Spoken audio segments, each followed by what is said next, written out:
অবৈধ একটা কাজ জাতীয় সংসদে আমাদের কাছে কাগজ প্লেস করেছে কে? যারা প্লেস করেছে তাহলে তাদেরকে তো আগে আইনের আওতায় নিয়ে আসা উচিত।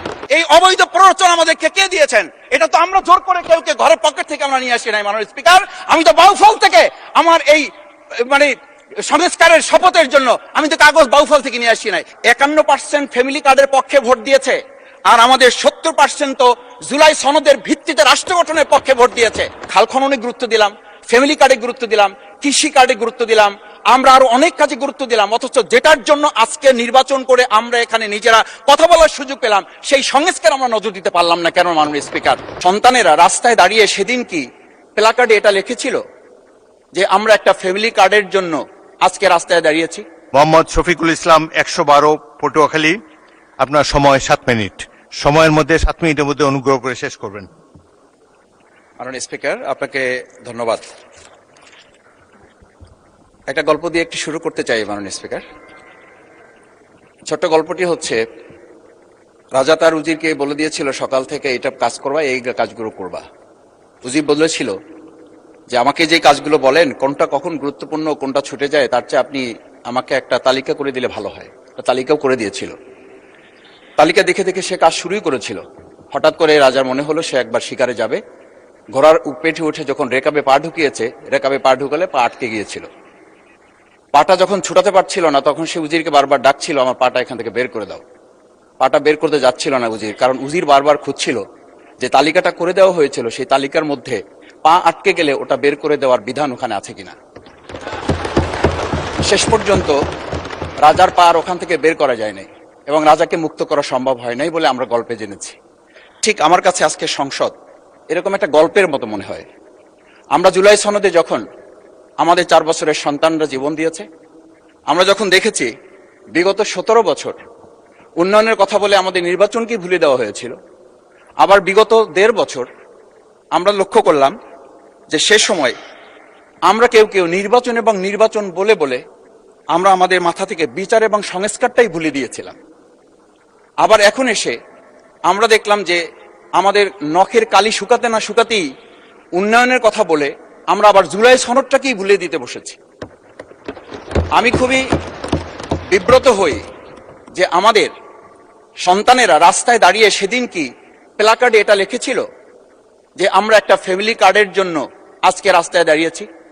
সেদিন তারা দাঁড়িয়েছিল মাননীয় স্পিকার, সেদিন তারা দাঁড়িয়েছিল, লেখা ছিল রাস্তাগুলোতে আমাদের সন্তানেরা বুকে গুলিবিদ্ধ হয়ে পা হারিয়ে চোখ হারিয়ে দাঁড়িয়ে রাস্তা ব্যারিকেড দিয়ে লেখা ছিল রাস্তা সংস্কারের কাজ না, রাষ্ট্র সংস্কারের কাজ চলছে। আমরা যেন সংস্কারের কথাটা মাথায় নিতে পারছি না। আমরা সংস্কারের পরিবর্তে এখন আমরা সংশোধনের দিকে যাচ্ছি। আমরা তো এই সংশোধনীর জন্য আমাদের ছেলেরা, আমাদের তরুণ যুবকরা, আমাদের জনতারা কাজ করে নাই। আমি একটা কথা পরিষ্কার বলি, অ্যামেন্ডমেন্টের জন্য তো শেখ হাসিনাও সেদিন অফার করেছিল 24 ঘন্টা দরজা খোলা আছে, তোমরা সংশোধনের জন্য আসো। সেদিন এই ছাত্র জনতা সংশোধন মেনে নেয়নি, তারা সংস্কারের জন্য কথা বলতে চেয়েছিল। আজকে আমরা সংস্কারটা মাথায় নিতে পারছি না কেন? মাননীয় স্পিকার, আমি আর একটা কথা আপনাকে একটু স্মরণ করানোর জন্য বলছি। আমরা ছোট সময় আমি বাংলায় সাহিত্যে অনার্স করা, আজকে আমাকে আপনি স্নেহের সাথে মাসুদ বলে বলেছেন। আমার সংসদের নাম শফিকুল ইসলাম। এই মাসুদ নামটা যারা একেবারে খুব আমাকে স্নেহ করেন, আদর করেন, তারাই ডাকেন। আমি বাংলার সাথে আমাদের রাষ্ট্রবিজ্ঞানের ছিল, রাষ্ট্রবিজ্ঞানে আমরা ছোট একটা বাক্য পড়েছিলাম, নেসেসিটি নোস নো লস। আমরা এই নেসেসিটিটাকে আজকে একটা সংবিধানের ধারাবাহিকের মধ্যে আমরা আটকে ফেলেছি। আমরা লাইন খুঁজতেছি, আমরা দাড়ি কমা সেমিকোলন খুঁজতেছি। আমরা আজকে পরিষ্কার একটা কথা বুঝি যে আমাদের এই সংস্কারের প্রয়োজনটা এই কারণে দরকার হয়েছে, এই প্রস্তাবটা এজন্য উত্থিত হয়েছে যে এটা 30 কার্য দিবসের মধ্যে যেখানে করার কথা ছিল সেখানে আমরা খাল খননে গুরুত্ব দিলাম, ফ্যামিলি কার্ডে গুরুত্ব দিলাম, কৃষি কার্ডে গুরুত্ব দিলাম, আমরা আরো অনেক কাজে গুরুত্ব দিলাম, অথচ যেটার জন্য আজকে নির্বাচন করে আমরা এখানে নিজেরা কথা বলার সুযোগ পেলাম সেই সংস্কার আমরা নজর দিতে পারলাম না কেন মাননীয় স্পিকার? মাননীয় স্পিকার, আমি আর দুটো কথা বলি। আমরা আমাদের প্রিয় মাতৃভূমি বাংলাদেশ, এই বাংলাদেশের সামগ্রিক প্রয়োজনকে সামনে রেখে আমাদের একটা কথা মাঝে মধ্যেই বলতে হয় যে আমরা যখন এই রাষ্ট্র সংস্কারের কথা, আমাদের সংবিধানের ধারাগুলোর কথা বলি, আমাদের কাউকে আমরা এই কথা বলতে শুনি যে গণভোটে যে 4টা বিষয় উল্লেখ করা হয়েছে, আমাদের এই 70% লোকরা ভোট দিয়েছে, 51% সরকারি প্রতিনিধিত্ব করছেন।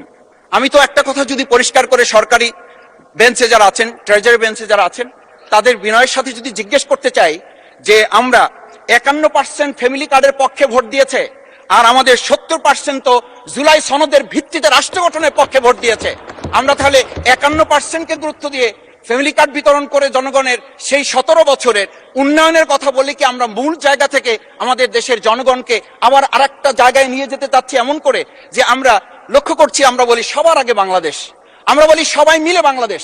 আমি তো তা লক্ষ্য করছি না। আমাদের আশঙ্কার জায়গাটা, আমাদের উদ্বেগের জায়গাটা, উৎকণ্ঠের জায়গাটা মাননীয় স্পিকার ওইখানে যে 11টা সিটি কর্পোরেশনের প্রশাসক বদল হয়েছে।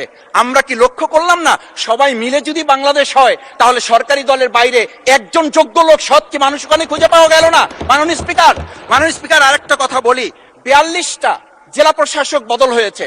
মাননীয় স্পিকার এই পাশ থেকে প্রায় কথা বলি যে এখানে বলা হয়েছে যে মানে আমরা সবাই মিলে বাংলাদেশ, সবার বাংলাদেশ যখন বলি সবাই মিলে দেখি টেবিল চাপড়িয়ে আমরা এই মহান জাতীয় সংসদকে খুবই সরগরম করে ফেলি। এই 42টা যে জেলা প্রশাসক নিয়োগ হয়েছে, এই জেলা পরিষদে গোটা বাংলাদেশের মধ্যে আজকে এখানে যে কমিটি হয় সেই কমিটিতে আমরা বলি ন্যায্যতার ভিত্তিতে আপনাদের থেকে 2 জন দেন, 1 জন দেন। মাননীয় স্পিকার খুবই বিনয়ের সাথে জিজ্ঞেস করি, আমরা কি সেই নতুন বাংলাদেশের দিকে যেতে পেরেছি যেই বাংলাদেশে এই 42 জন জেলা পরিষদের একজন জেলা পরিষদকে আমরা কাউকে খুঁজে বের করতে ওখানে ন্যায্যতার ভিত্তিতে দিতে পারলাম না? মাননীয় স্পিকার আমরা তত্ত্বাবধায়ক আমাদের অন্তর্বর্তীকালীন সময়ে যখন 1-2 জায়গায় এরকম প্রশাসক নিয়োগ হয়েছে আমরা বললাম এটা সংবিধান লঙ্ঘন এবং এটা গণতন্ত্রের সাথে সাংঘর্ষিক।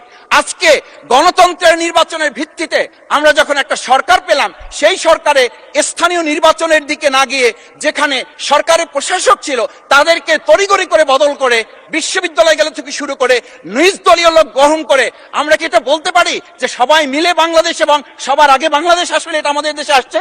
আমরা বলতে পারি না বিধায়ী আজকে জুলাই সনদ বাস্তবায়ন এবং তার ভিত্তিতে আমাদেরকে এখানে শপথ গ্রহণ করানো হয়েছে।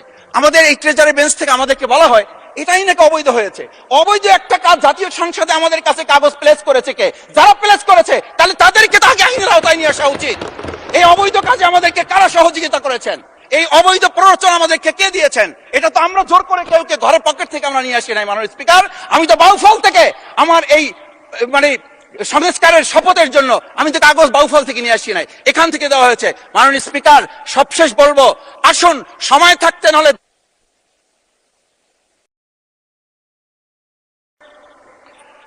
ধন্যবাদ মাননীয় সদস্য।